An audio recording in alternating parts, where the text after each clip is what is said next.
hanya sekali-sekali aja, nggak ada sunnah tasniyah atau taslis, bahkan itu makruh ya. Jadi tayamum itu nggak seperti wudhu. Kalau wudhu kan kita meninggalkan tasniyah dan taslis makruh ya. Tapi kalau tayamum malah melakukan tasniyah 2 kali usapan dan 3 kali itu malah justru makruh.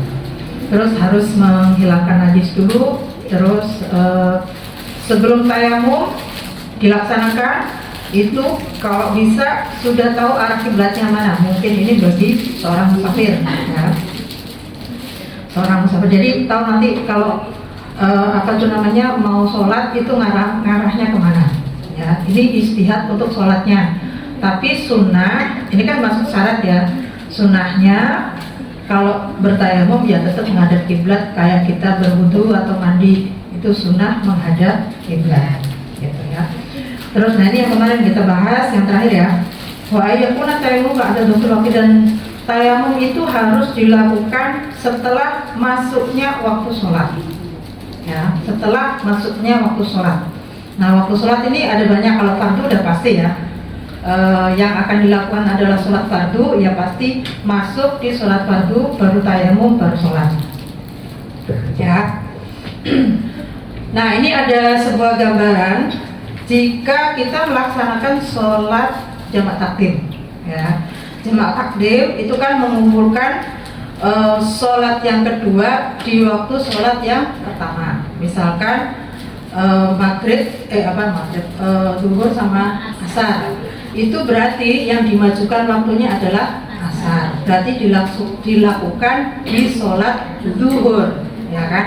Nah, karena tayamum itu wajib di setiap fardu, nanti ayat ya syarat yang ke-10 ya, itu nanti ada. Jadi setiap melakukan fardu itu satu tayamum ya, satu tayamum untuk satu sholat fardu. Lah kalau misalkan kita sholat jamaah ya, mau takdim maupun takhir, berarti tayamumnya 2 kali. Tayamum untuk sholat yang pertama dan tayamum yang sholat untuk yang kedua ya. Biasanya jamak itu nggak boleh terlalu lama jeda, apalagi sampai lebih dari 1 rakaat, itu nanti batal ya. Jamak itu harus langsung, nggak boleh dijeda pakai ba'diyah ya.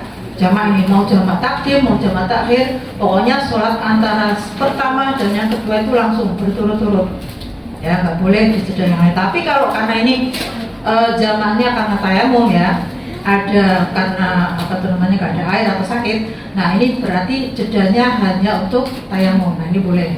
Karena apa? Karena setiap tayamum itu hanya untuk 1 kali sholat fardu ya.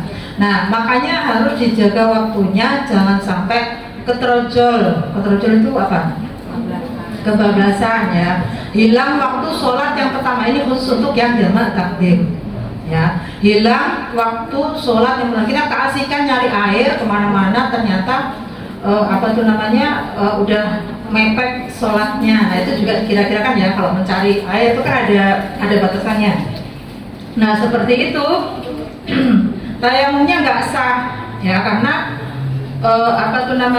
sudah keluar dari sholat waktu yang pertama ya. Misalkan sholat zuhurnya sah, tapi sholat yang keduanya yakni sholat asarnya itu menjadi tidak sah ya. Jadinya yang nggak jamak akhirnya ya, nggak jamak akhirnya, jadi sholat biasa seperti sholat hadar gitu. Nah makanya ini harus diperhatikan kalau mau jamak takdim di saat kita kondisi bertayamum. Nah terus selanjutnya ada lagi ayakuna tayamum ba'da dukhul waqti. Jadi wajib juga tayamum untuk sholat qadha ya, setelah kita ingat. Jadi kita pernah ninggalin sholat fardu, nah itu kan kewajiban untuk mengqadha. Nah qadha itu hukum asalnya ya, itu boleh kapan aja. Jadi misalkan qadha subuh dilakukan di waktu duha boleh, lakukan di waktu zuhur boleh ya. Kan mesti qadha subuh harus di subuh besoknya enggak ya. Itu sholat qadha. Nah ada orang yang kehilangan sholat fardu dengan alasan apapun ya. Kalau yang selain lupa sama ketiduran itu berarti dosa ya. Tapi kalau ketiduran, kalau alasannya kehilangan sholat fardu karena ketiduran atau lupa, itu nggak dosa. Dan kodoknya tidak ada tuntutan segera dilaksanakan. Tapi kalau sengaja ya kehilangan sholat fardu kita karena sengaja atau udah tahu waktunya sholat nggak sholat, nah itu berarti tuntutannya mengkodoknya segera. Begitu ingat langsung wajib dikodok. Ya ini kalau untuk sholat fardu yang kita kehilangan, karena Nabi juga melakukan sholat kodok. Nabi melakukan sholat kodok. Ya. Ceritanya waktu itu Nabi pernah menjelang subuh tidur, pesan sama siapa namanya sahabat Bilal supaya nanti dibangunin ya kalau subuh. Ternyata Bilal mungkin apa ya istilahnya kepedean ya. Karena apa ya Nabi tenang, saya biasanya ini kok bangun katanya gitu. Ternyata sahabat Bilal tidur juga sampai Nabi itu merasa badannya tuh kok hangat-hangat. Kenapa ya? Karena sudah mataharinya tinggi. Nah ketiduran itu sampai begitu ya, berdua itu. Terus Nabi menyalahkan sahabat Bilal, Bilal kenapa kamu kok nggak bangunin aku? Katanya jadinya tadi bangunin aku kalau mau sholat subuh. Ya saya ketiduran juga Nabi katanya gitu. Nah saat itu juga Nabi langsung mengkodok sholat subuh bersama Bilal. Itulah karena Nabi itu juga mengkodok sholat yang semestinya ya. Nabi itu sebenarnya juga nggak mungkin ya kayak gitu ya. Nggak mungkin kayaknya melakukan kesalahan yang paling fundamental gitu, karena kan Islam itu dalam syariat tuh yang paling fundamental itu kan sholat gitu kan. Nah Nabi itu dibikin lupa ya. Nabi kan maksum tapi bisa bisa lupa. Nah gitu kan. Nah bisa lupa karena sholat tidak melaksanakan sholat fardu. Nah itu makanya itu jadi sebuah pijakan untuk kita ya, bahwa kalau kita meninggalkan sholat fardu itu wajib segera diqadha ya gitu ya. Nah ini kalau tayamum gimana ya? Tayamum misalkan saya kehilangan sholat subuh misalkan ya pagi tadi, terus saya mau sholat zuhur ya kan. Sholat zuhur berarti saya tayamum untuk zuhur dulu, terus habis gitu saya tayamum juga lagi untuk sholat qadha ya, tayamum lagi untuk sholat qadha. Jadi dua kali melakukan tayamum untuk dua ibadah fardu gitu ya. Wala yasihhu tayamumu lil manzura al mu'allaqa bi waqti qabla dukhulih. Begitu juga kalau kita ada nazar sholat ya, nazar sholat, pasti ini nazar sholatnya ya pasti bukan sholat fardu yang dipakai buat nazar ya. Ya sholat nazar itu kan nazar fardu itu kan nggak guna ya kan, memang kita wajib sholat fardu itu kan. Tapi saya nazar sholat zuhur gitu ya, mau melakukan sholat zuhur yang kedua pun itu juga nggak berguna gitu kan. Nah biasanya nazar itu sholat sunnah yang akan kita nazari. Misalkan kalau saya bisa daftar haji, oh ya saya mau sholat hajat 10 rakaat. Nah itu berarti sebuah qaul, atau yang orang di sini bilang menyatakan itu qaul ya. Nah itu sholat nazar. Nah sholat nazar itu kalau memang ada hubungannya sama waktu, saya sholat hajat 10 rakaat nanti di waktu duha. Nah itu juga harus masuk di waktu duha, baru tayamum, baru kemudian sholat nazar gitu ya, baru kemudian sholat nazar. Nah itu harus masuk di waktunya. Terus wa tayammumu li sholatil janaiz ba'da aqalli ghuslil maiti. Jadi kalau sholat jenazah kondisi memang nggak ada air atau memang kita sakit ya, terus kita tetap pengen hormat sholat jenazah, itu berarti kita harus nunggu jenazahnya sudah minimal dimandikan gitu. Tapi di sini disebutkan waliqrohu qabla takfin, tapi dimaklumkan juga sholatnya itu nanti dilakukan sebelum dikafani. Jadi memang harus sempurna dulu gitu. Nah tayamumnya itu nggak boleh ya, misalkan kita mau sholat jenazah ternyata di rumah kita sudah tayamum dulu untuk sholat jenazah. Nyampe rumah duka ternyata belum dimandiin atau belum dikafanin, ya kan? Nah seperti itu kita nggak boleh sholat jenazah. Tayamumnya yang tadi nggak sah untuk sholat jenazah, gitu ya. Karena apa? Minimal jenazahnya tadi itu sudah dalam kondisi sudah dimandikan dan sudah dikafanin. Gitu ya. Nah pertanyaannya, kalau misalkan ini memang sekampung ini sama-sama susah air, terus ada orang wafat, ya kan nggak ada air, gimana cara mandiinnya? Dan pernah belum tayamumin jenazah? Nah ini kondisi-kondisi ini mungkin aja, gitu ya. Bisa karena kekurangan air, ya tayamum untuk jenazah ya. Nah kan ini toharo kan, jenazah kan wajib dimandikan dulu sebelum dikafani, sebelum dikuburkan, ya kan, itu kewajiban umat Islam yang masuk dari fardu kifayah. Nah kalau kondisinya kayak gini, ya berarti tayamumnya untuk si mayit, tayamumnya sama, jadi mengusap wajah dan mengusap kedua tangan si mayit, gitu ya. Jadi kalau misalkan atau enggak karena kekurangan air, karena mungkin jenazahnya sakit, kalau dia tuh kena air badannya mungkin rontok, nah kan nggak boleh, kita harus menjaga si jenazah tersebut, apapun yang ketika ajalnya menjemput ya itu kita harus jaga, ya nggak boleh dipotong kuku dulu sebelum mandi, atau rambutnya nanti dipotongin dulu gitu biar rapi dilihat orang, nggak boleh. Apa yang ketika sebelum ajal itu jenazah itu, ya itulah dia, jadi nggak boleh diapa-apain, ya nggak boleh diapa-apain. Nah kalau misalkan dia memang sakit yang memang nggak boleh kena air, ya berarti kan walaupun ini banyak air, ya berarti dia harus ditayamumi. Tayamumnya sama kayak kita tayamum, mengusap wajah dari si mayit dan juga kedua tangannya. Yang niat, ya bukan mayitnya ya. Nah, yang niat adalah si penanggung jawabnya. Misalkan di keluarga itu ada yang pintar, dia bisa memandikan jenazah. Memang ini tuntutannya adalah memandikan mayit itu adalah ahli waris. Ahli waris. Suami atau istri itu boleh memandikan. Ya, anak dianjurkan, sangat dianjurkan, karena ini kewajiban terakhir daripada si ahli waris. Ya, kalau bisa itu dimandikan sendiri, ya orang tua kita atau mungkin ya siapapun lah keluarga kita yang inti, ya keluarga kita yang inti. Nah itu yang niat adalah si penanggung jawabnya, ya si penanggung jawabnya siapa di situ, nah itu niatnya di situ. Jaga jangan sampai auratnya itu kelihatan, ya itu kita nggak boleh melihat aurat mayit, ya aurat yang kelamin, yang baik yang kubur maupun yang kubur ketika memandikan. Terus tayamum lagi harus masuk ke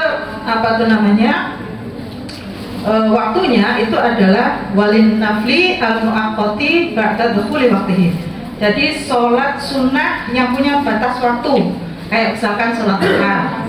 Sholat duha itu dari jam sekian sampai jam sekian. Sholat tahajud dari jam sekian sampai jam sekian, ya. Atau sholat witir. Nah itu juga ada kaitannya sama waktu. Nah itu tayamumnya juga harus di waktunya yang diberikan batasan tersebut. Terus ada lagi sholat karena sebab. Sholat karena sebab itu salah satunya itu sholat tahiyatul masjid, ya.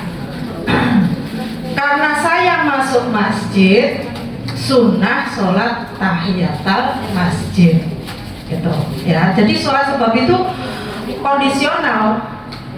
Kalau yang disababin itu ada wujud, ya berarti saya melakukan sunnah tersebut, gitu ya. Jadi karena saya masuk masjid, maka saya sunnah melakukan sholat tahiyatul masjid. Udah sering kan ya? Udah tahu tata caranya?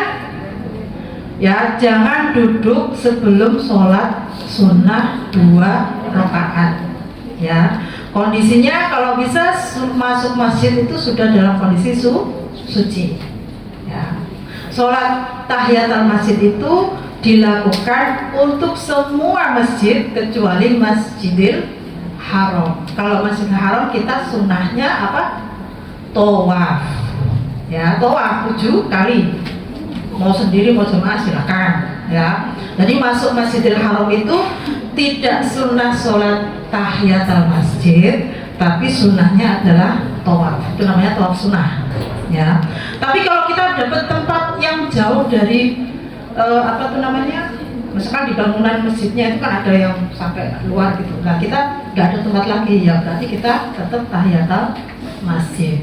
Ya kan kalau tawaf kan kita harus maju ke depan ya, gitu maju ke depan. Nah itu adalah sholat dengan sebab.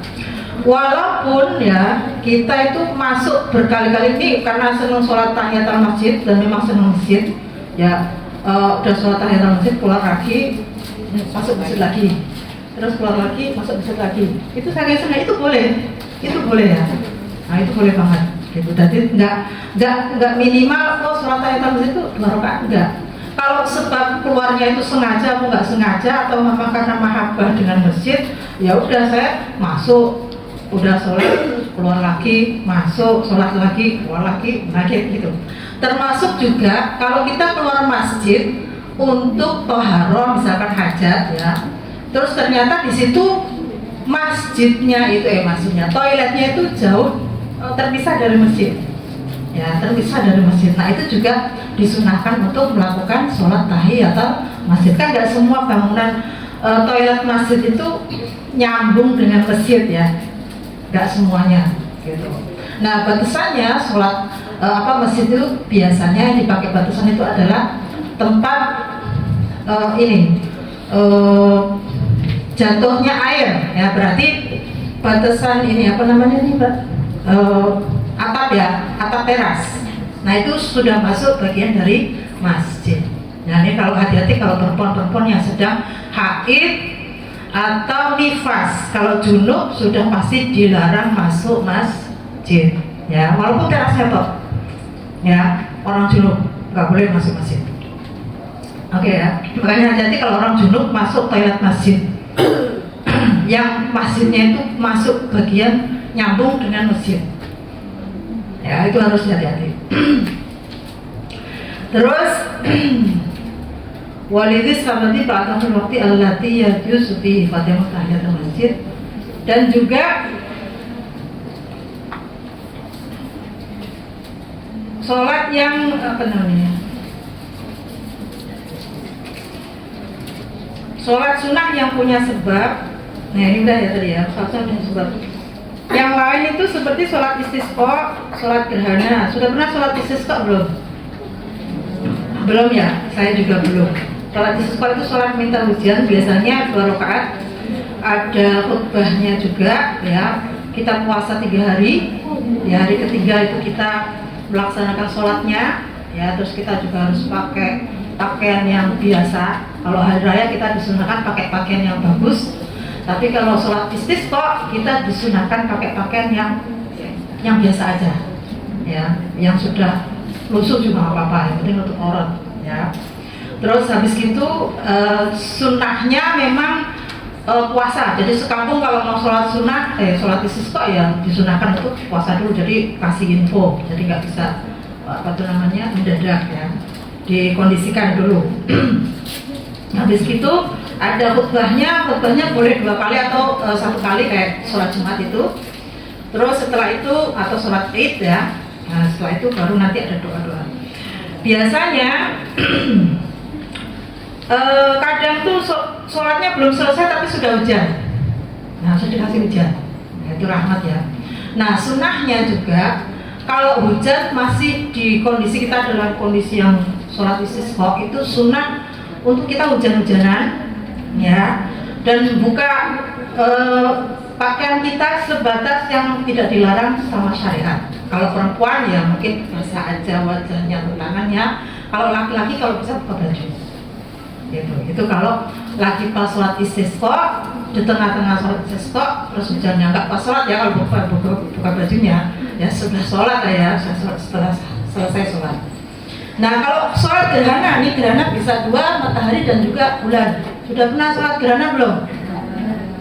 Sudah. Jamaah apa sendiri?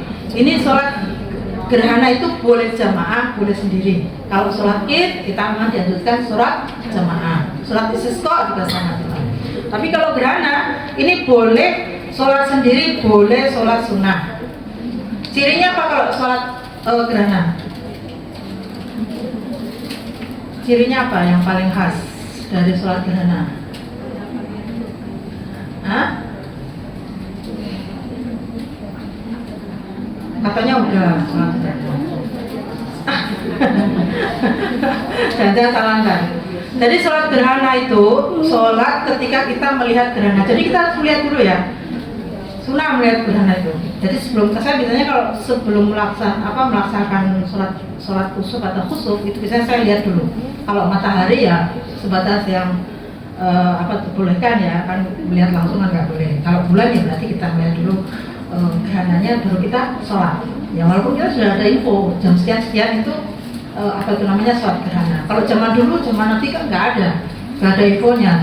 Gerhana itu sampai kapan berapa? Kita nggak tahu ya. Nah, sholat yang paling khas dari sholat gerhana itu adalah rukuknya berapa kali? 2 kali. Lah sujud kan biasanya kita 2 kali, tapi kalau sholat gerhana rukuknya 2 kali. Jadi 1 rakaat 2 rukuk 2 sujud. Ya, 2 rukuk 2 sujud. Berdirinya lama-lama, ya lama-lama semua. Ya, bahkan kalau ngikutin sunnahnya ya beberapa ulama itu menyatakan kalau sholat gerhana itu baik bulan maupun matahari, rakaat pertama itu panjangnya lamanya itu selama surat Al-Baqarah. Baru rukuk. Rukuknya itu kurang lebih membaca 100 ayat surat Al-Baqarah. Nah, gitu. Terus habis itu kan berdiri lagi ya setelah rukuk yang pertama, rakaat yang pertama, rukuk yang pertama. Nah, berdiri lagi.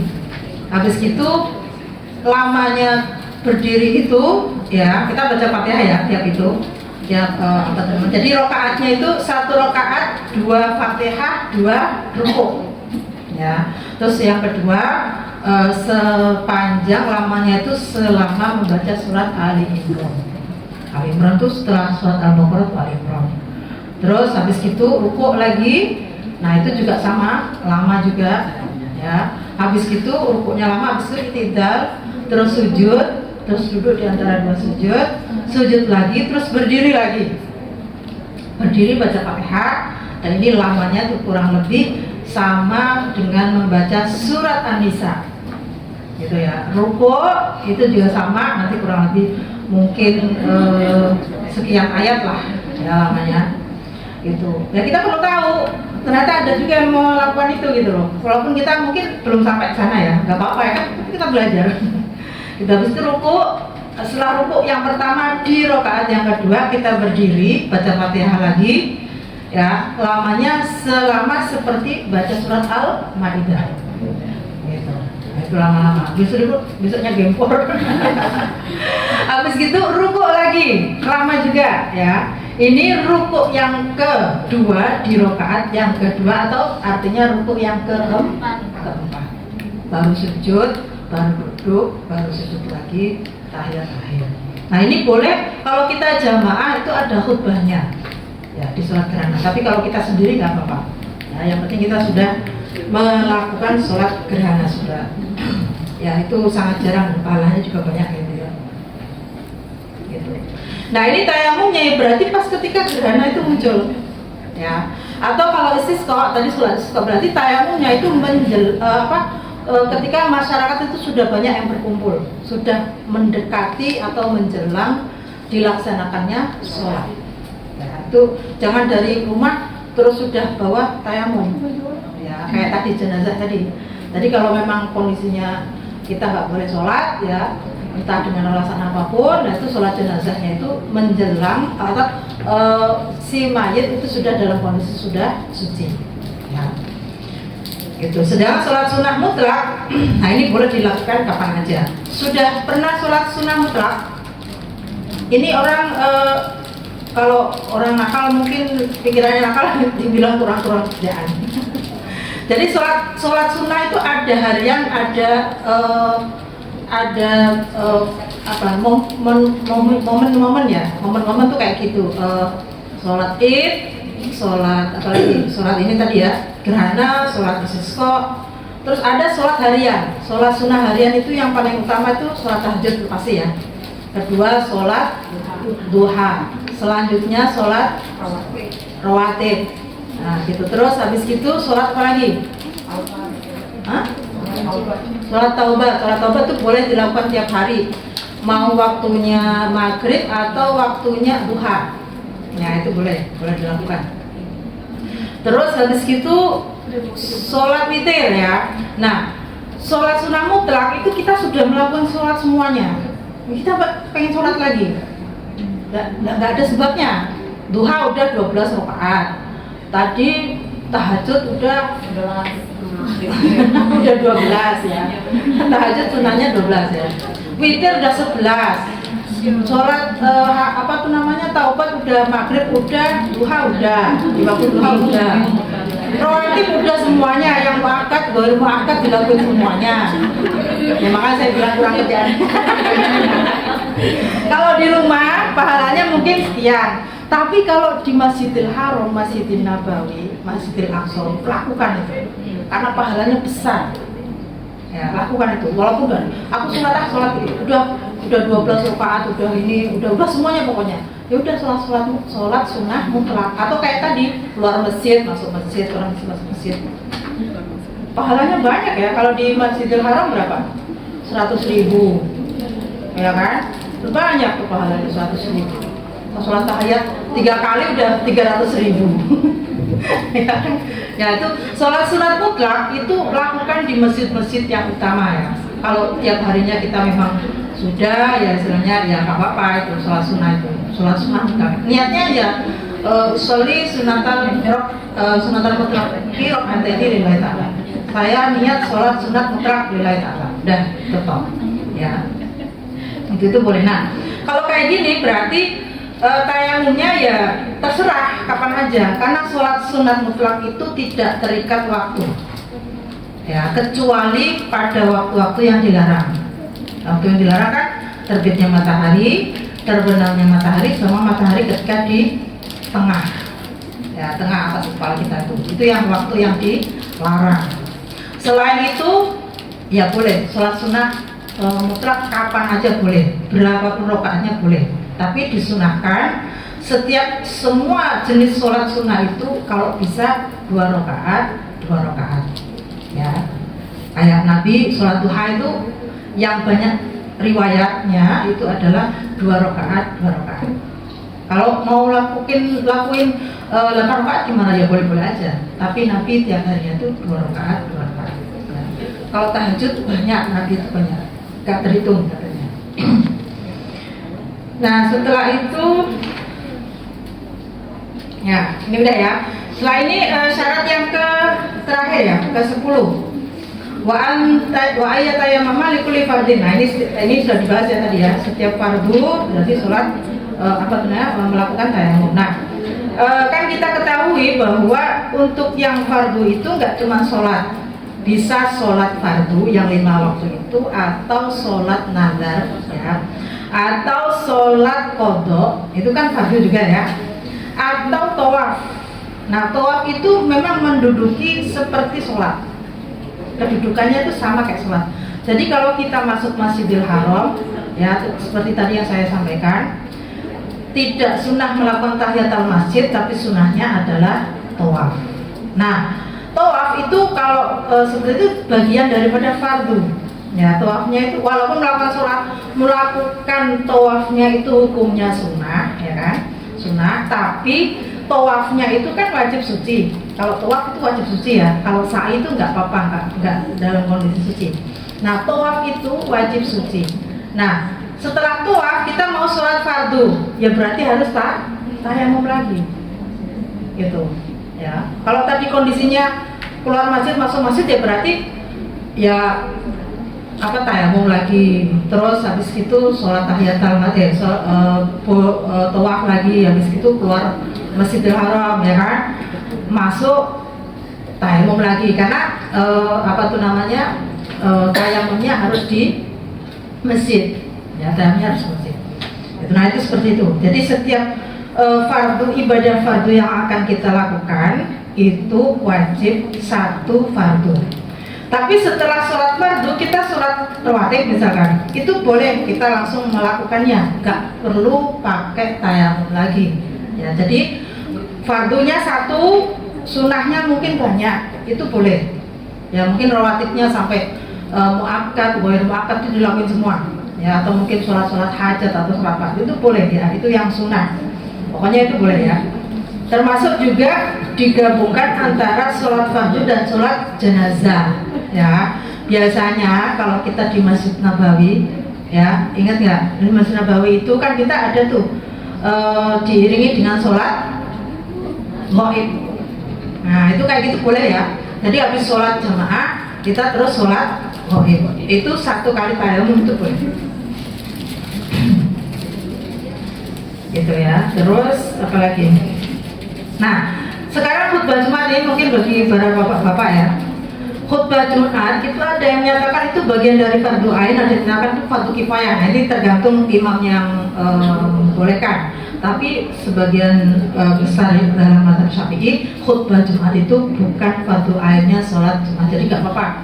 Misalnya nggak mengikuti khutbah Jumat, sholat Jumat toh itu nggak apa-apa. Jadi kalau ikut khutbah juga, nanti takutnya kalau kita ngantuk pas ada khutbah Jumat, ya berarti nanti khutbahnya rusak ya sebenarnya. Kita tidak bisa mengikuti keseluruhan khutbah tersebut gitu ya. Dan ada faedah juga bahwa sebaiknya sholat Jumat itu khutbahnya pendek ya, jangan ke sini khutbahnya panjang-panjang ya.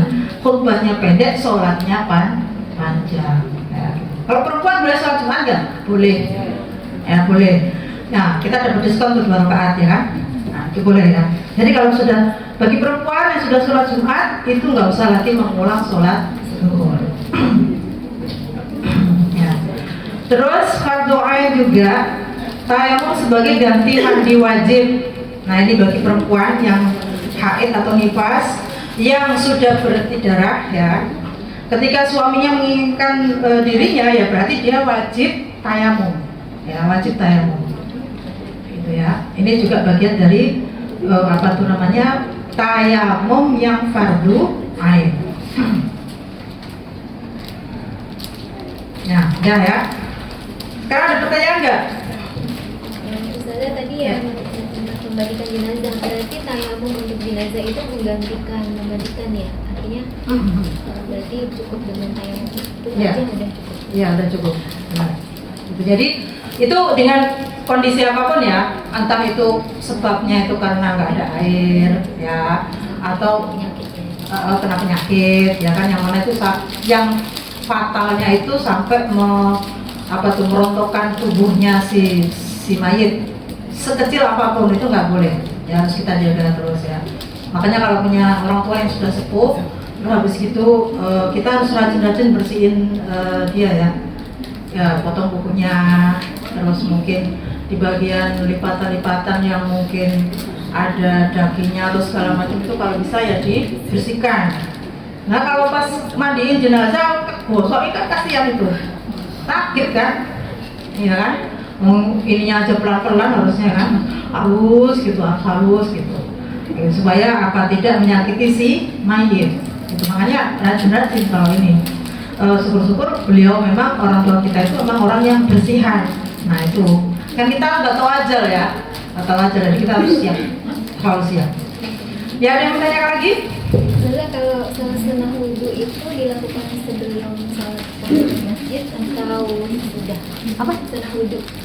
Oh sunah wudhu. Itu sebelum. Ya memang itu ada yang ini gitu. Dua-duanya boleh sih Mbak.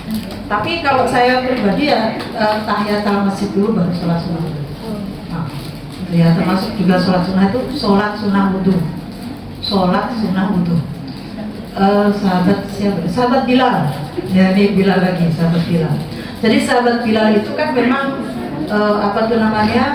sering diutus oleh Nabi sebagai muadzin ya. Nah, beliau itu punya keistimewaan ya sholat sunnah wudhu. Selalu sholat sunnah wudhu, habis wudhu beliau sholat sunnah. Nah, satu ketika Nabi itu bercerita ketika beliau pulang Isra Mi'raj, ya Mi'raj ketika diangkat ke langit menerima menerima perintah sholat.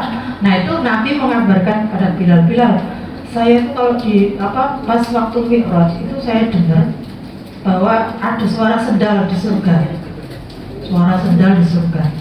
Nah itu saya tanyakan ke malaikat, itu suara apa? Suara sendal ya Nabi katanya. Sendalnya siapa yang ada di surga? Sendalnya Bilal. Itu karena beliau sering sholat sunnah wudhu. Itu mustajabah, doanya mustajabah itu di sana.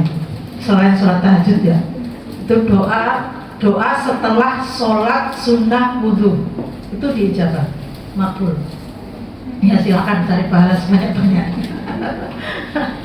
Ya, kalau saya pribadi ya saya lebih mengutamakan sholat tahiyat dulu, ikhtiram kepada masjidnya, karena masjidullah ya Allah, Baitullah, terus baru sholat sunnah. Gitu. Ada yang mau ditanyakan lagi? Ini saya tuh bawa semprotan Mbak, tapi belum tak isi air. Tapi ini beberapa hal ya, ini kan kemarin ada yang tanyakan ya, bagaimana wudhu pakai semprotan. Ternyata saya beberapa kali ditanya tentang itu, dan memang kalau secara logika itu mungkin aja, tapi ternyata setelah beberapa kajian itu nggak memenuhi syaratnya wudhu. Mana tadi ya? Iya.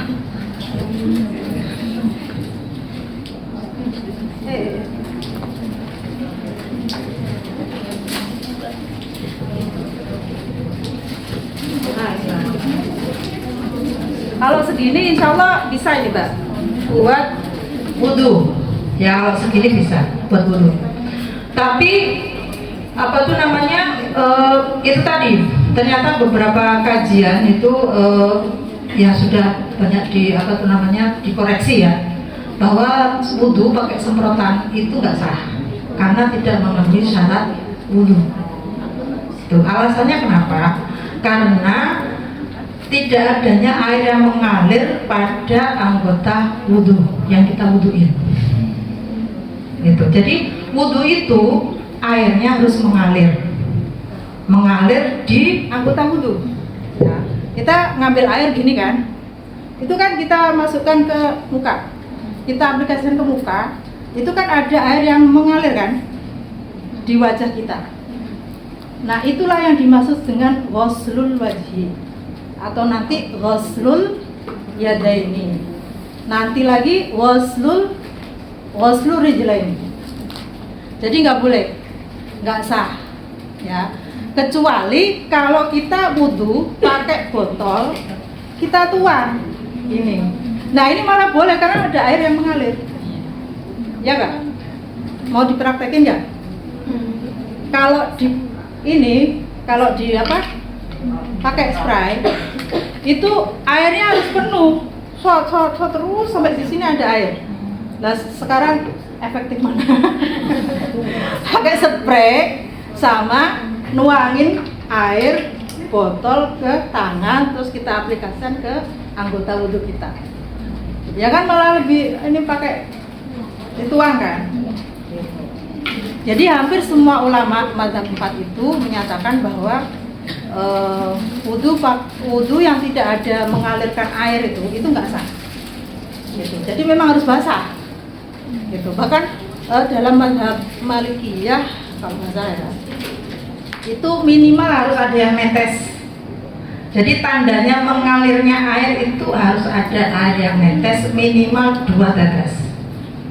Gitu. Minimal 2 tetes. Jadi mengalirnya ya wajar aja. Kalau kita apa tuh namanya di tangan, terus habis kita aplikasikan ke muka, misalkan. Nah itu ada air yang mengalir Mbak, gitu kan? Nggak cuma basah, ya nggak cuma basah, nggak boleh. Jadi harus apa tuh namanya mengalirkan air, bukan kok airnya tuh gitu kan? Nah ini airnya mengalir setelah kita basahi. Nah itu syaratnya di sana. Jadi sebenarnya tidak menghalangi wudhu pakai spray, asalkan ini airnya banyak di sini. Ya, kalau dulu sih saya khawatirnya itu airnya nggak merata, gitu kan? Misalkan air segini, kalau kita pakai keran itu kan enak nih, 2 tangan ya, airnya kan banyak jadinya kan. Nah ini kita aplikasikan ke muka itu cukup, bahkan lebih, netesnya banyak juga, gitu kan? Mengalirnya juga banyak juga, merata. Tapi kalau nanti pakai spray itu saya khawatir malah baru segini airnya udah kering di sini. Yang sebelah sini belum sah, gitu kan? Ini sebelah sini bawah ini belum sah, karena nggak ada air lagi di tangan kita, gitu. Saya khawatirkan itu. Nah makanya kalaupun memang mau, ya dijaga supaya tidak menyalahi syaratnya wudhu, gitu ya. Syaratnya wudhu itu ya salah satunya adalah harus adanya mengalirkan air bukan mengalirkannya di tuan enggak, airnya kan ini basah nih, terus ada air mengalir, gitu ya. Tandanya mengalir gimana? Imam lain nyatakan itu harus ada apa tuh namanya netes, gitu, ada netesnya setelah apa tuh namanya anggota wudhu kita ini kita basahi, ya.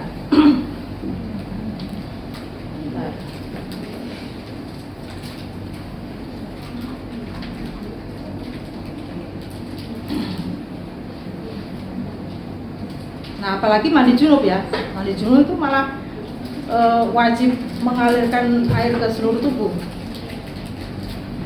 itu harus basah. Al-wudu wa syurutuhu ka syurutil ghusli. 1 air yang mutlak, wa jaryu ma'in ala udwin maghsulin fala yakfi ayyama ma'u bila jiryani li'annahu la yusamma ghuslan. Jadi wudu dan mandi itu syaratnya sama. Pertama pakai air mutlak, kedua airnya mengalir di anggota yang dibasuh, ya. Tanpa mengalir maka tidak cukup karena nggak bisa disebut sebagai membasuh. Jadi ternyata ulama tuh sudah punya firasat ya. Tahun 2024 ada nanti viral namanya wudhu pakai spray. Nah itu nggak boleh. Kenapa itu dilarang? Karena ini kajiannya pertama gini, dalam Al-Quran itu kan disebutkan di Al-Maidah itu kan fausilu wujuhakum ya kan, basuhlah mukamu. Ini kalau pakai bahasa Indonesia itu nggak ada tesnya, nggak ada sensenya. Tapi kalau pakai bahasa Arab, fausilu, Allah itu memilih diksi ghuslun, ya ghuslun atau ghuslun. Ya, pakai kata ghuslun itu kalau di dalam bahasa Arab maknanya itu adalah mengalirkan air. Bukan masuk lagi, lain lagi. Masuk itu cuma menempelkan, ya menempelkan. Kalau lamsu ada lagi lamsu, al-lamsu sama masuk itu beda. Kalau al-lamsu itu nanti bisa disebut menyentuh aja, ya. Jadi bahasa Arab itu dari pilihan Allah menyatakan apa ya, Al-Quran itu dengan bahasa Arab itu sudah mendalam sebenarnya. Karena sudah mendalam dan ulama itu meistimbat atau mengambil hukum itu dasarnya dari bahasa Arabnya Al-Quran, gitu. Jadi ya liku-liku ya istilahnya, ya liku-liku. Jadi nggak cuma sekedar kita pahami, oh orang Arab, dan orang Arab tuh nggak semua paham loh dengan Al-Quran ya. Nggak semuanya secara mendalam itu loh, nggak, kecuali para ulamanya. Ya nyatanya mereka juga kadang kalau baca Al-Quran juga banyak yang salah kok. Jadi kita pede aja. Orang Indonesia bukan orang Arab, tapi lebih pintar ngaji daripada orang Arab. Loh, itu banyak kejadian gitu ya. Gitu. Nyatanya yang juara MTQ itu jarang tuh orang Arab. Yang ada orang Indonesia ya kan, atau Malaysia, atau India, Pakistan itu malah pada fasih-fasih ya, bisa menirukan ya. Nah, jadi memang bahasa Arab itu sangat bisa diikuti oleh hampir semua umat manusia, nggak cuma umat Islam aja. Nah, gitu. Nah, Kajiannya kenapa ada itu tuh dilarang ya? Karena dianggap nggak sah ya, karena kajiannya dari bahasa Arab itu sendiri yang mana ghusl itu artinya adalah membasuh. Membasuhnya itu sampai airnya itu mengalir. Ya, mengalir bukan ya tadi yang saya gambarkan itu mengalir, kita basuh. Terus ini kalau kita apa tuh, misalkan kita ini ya, itu netes airnya mengalir sendiri. Nah, itu namanya ghusl.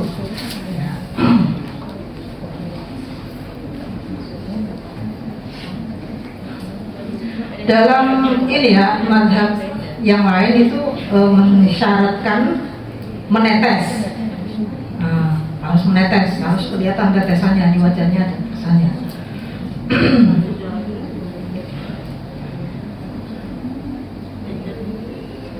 Minimal 2 tetes. Tapi imam yang lain lagi menyatakan dalam ini ya, fikih Maliki juga ini menyatakan bahwa walaisal itu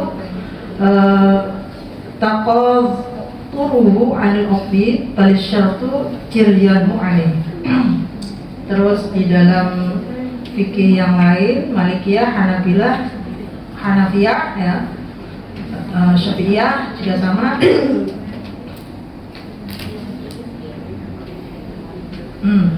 Kan ini kasusnya air salju. Ya, salju itu kan boleh kita gunakan sebagai bersuci ya.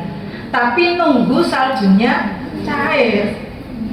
Ya, nunggu saljunya cair. Ini bukan es ya, bukan es. Misalkan kita di tempat salju terus kita mandi guling-guling di situ, itu nggak bisa. Ya, sama kayak kemarin tuh guling-guling di debu sebagai tayamum ya, itu nggak bisa. Nah itu apa namanya, kita ambil saljunya itu boleh, terus kita tunggu sampai dia cair, baru kita pakai untuk taharah. Ya, gitu.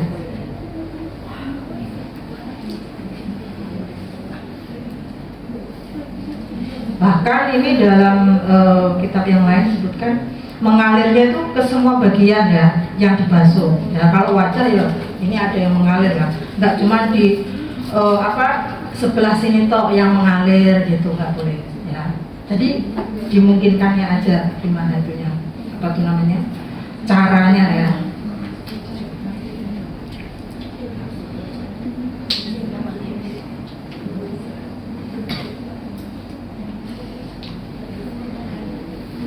Nah karena caranya nggak sah, ya nggak memenuhi syarat, maka sholatnya juga, wudunya nggak sah, sholatnya juga pasti nggak sah. Gitu. Ya, masih ada waktu tapi cuma 2 menit. Di situ. Boleh? Ini ada yang sayang.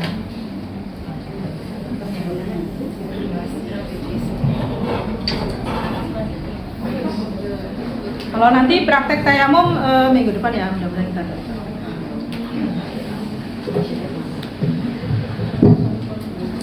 Ingat cara masukinnya ke air itu juga harus hati-hati ya, karena itu air mutlak, wajib air mutlak. Kalau enggak nanti takutnya itu jadi air mustakmal, karena air yang kurang dari 2 kula itu rawan dengan air disebut sebagai air mustakmal ya, hati-hati.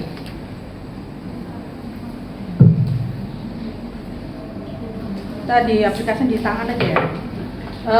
Sunahnya wudhu itu tetap ya dilakukan. Misalkan kalau memungkinkan kanan dulu ya kalau bisa ya kanan dulu.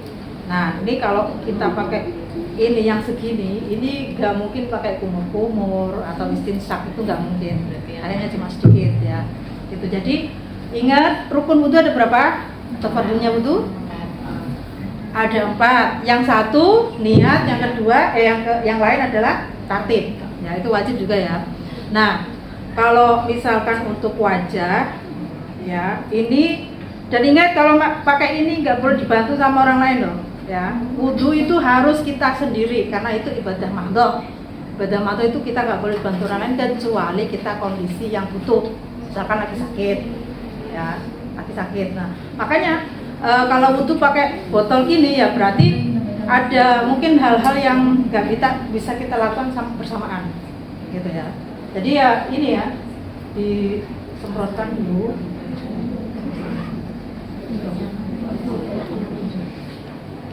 Tadi bisa nggak mau dispray. Hah? Enggak. Kurang ya. Uang sampai dibantu itu kalau misalnya dituangkan itu nggak boleh juga Ustaz? Nggak boleh orang lain. Kita sendiri. Hah? Nggak boleh. Kalau kita kondisi sehat ya, nggak butuh bantuan apapun. Nah, nggak mau nggak?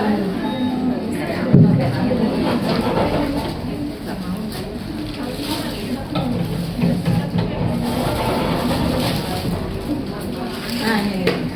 Jadi kalau dispray ya harus banyak. Coba lihat efektif mana. Iya kan? Kan mending kita langsung tuangin kan? Iya. Enggak perlu. Kalau saya pribadi itu memang khawatirnya itu nggak cukup airnya gitu loh.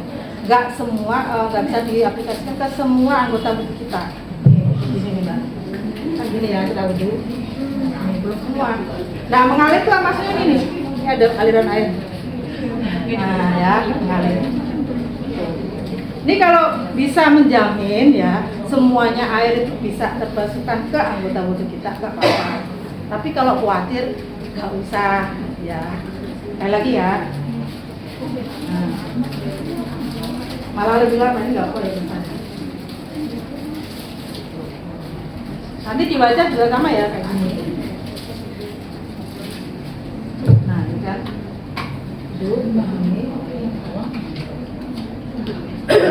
Ini dibasuhkan semua, jangan sampai lepas sebelum basuhan yang pertama selesai. Boleh kanan kiri, boleh kanan semua sampai 3 kali ini kalau memang airnya cukup. Ya. Tapi kalau butuh pakai di botol, dan ini sering dipraktekkan ya. Kalau yang ini sering dipraktekkan, dan itu memang, nah ini malah airnya lebih banyak ini ya. Airnya lebih banyak. Nah ini yang maksudnya air mengalir tuh kayak gini, gitu ya.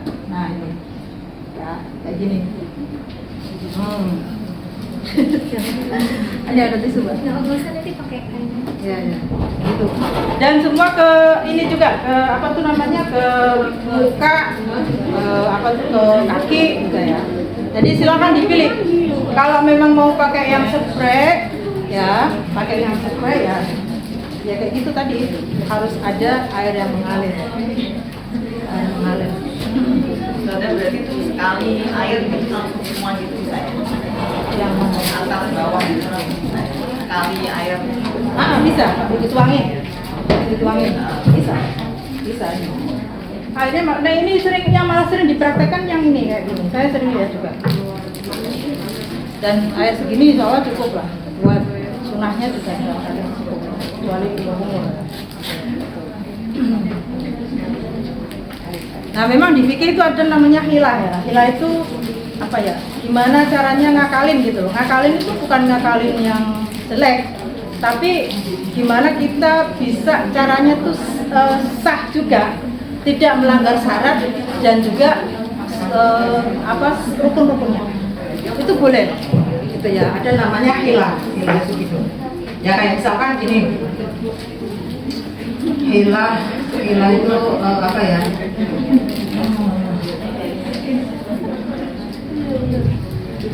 Hilah yang sering ya. Ini udah lebih 5 menit.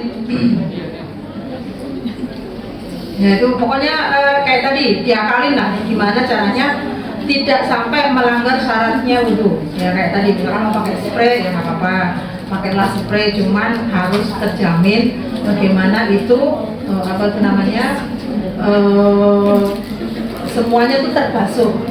Jadi nggak boleh juga misalkan kan ini aurat, tutup aurat terus ini kita basahin semuanya, baju-bajunya itu sah nggak sah. Jangan percaya FYP ngawur semua. Misalnya kalau misalnya hanya wajibnya aja kan wajibnya 1 kali. Nah semua bagian wudhunya 1 kali aja nggak apa-apa. Kalau airnya terbatas. Ini ya kita wajibnya aja. Jadi muka, terus habis itu tangan, ya, dilanjut tangan kiri, habis itu ke kepala, ya. Terus habis itu ke kaki kanan dan kiri. Kalau segini lebih, insya Allah cukup kalau ini. Ya. Kalau sekali-sekali toh. Gitu. Tapi kalau mau ya silakan, ini bisa, ini kayaknya apa tuh namanya 3 kali jangan, wajibnya aja. Nah kalau kita kumur-kumur juga mau dibuang di mana ya kan? Nah itu boleh ya. Jadi kalau apalagi kalau kita sholat di waktu yang kepepet, itu memang wudunya yang wajib aja. Ya, udah buru-buru waktunya mau habis, wudunya ambil yang wajib aja. Jadi 6 itu niat, basuh muka, basuh dua tangan, mengusap kepala, ya kan? Terus membasuh dua kaki. Udah, itu toh. Itu boleh. Ya, kalau misalkan di masjid, kalau Masjidil Haram memang kan musolanya di musola, tempat duduknya beda gedung. Kalau misalnya kita di istiqlal itu satu gedung itu, terus waktu kita mau itu kan kita harus bolak-balik. Boleh pakai gitu atau kita harus lari ke toilet? Boleh, boleh. Ya, apa ya? Cuma kan dipermasalahkan kan pakai spray sama dituang kan. Kalau yang dituang, itu kan gini. Kalau dituang itu kalau saya alasin dulu pakai tisu atau apa gitu ya. Bisa siap lari sedikit ke samping kan? Iya boleh, samping boleh kan, itu misalkan di sajadah, ya kan, sajadah. Nah ini sebelumnya kita kasih tisu segala macam itulah, biar menyerap air buangan ini, ya, biar menyerap air yang kan pasti ada yang tumpah dikit-dikit kan, gitu. Nah itu biasanya saya taruhin air itu tadi untuk menjaga kebersihan juga, ya kan, itu juga harus kita jaga. Terus baru nanti kita dan itu kan kita ruangnya nggak cuma sekali kan, ada 3 kan. 4 dengan apa kepala. Kalau kepala kan sedikit kan nggak apa-apa, gitu ya. Nah itu apa tuh namanya, dan jaga juga mustakmalnya ya, jaga juga mustakmalnya. Nah itu apa tuh namanya yang harus diperhatikan ketika pakai wudhu ini. Orang wudhu pakai keran aja kadang-kadang kita juga masih riskan ya kan. Tapi kalau yang jago nggak apa-apa. Jadi dipahami dulu fardunya, syaratnya wudhu, baru boleh kita aplikasikan. Ini sebenarnya hanya media aja, ya kan, hanya media. Kalau kita bisa ngakalin supaya nggak melanggar syarat, nggak melanggar fardunya, itu boleh. Ya, agama nggak melarang itu. Gitu. Tapi itu tadi syaratnya, kalau wudhu pakai spray itu nggak cukup karena apa tadi? Tidak adanya air yang mengalir di anggota wudhu kita. Gitu. Ya. Oke, kita boleh dilanjutkan nanti insyaallah. Wassalamualaikum warahmatullahi wabarakatuh.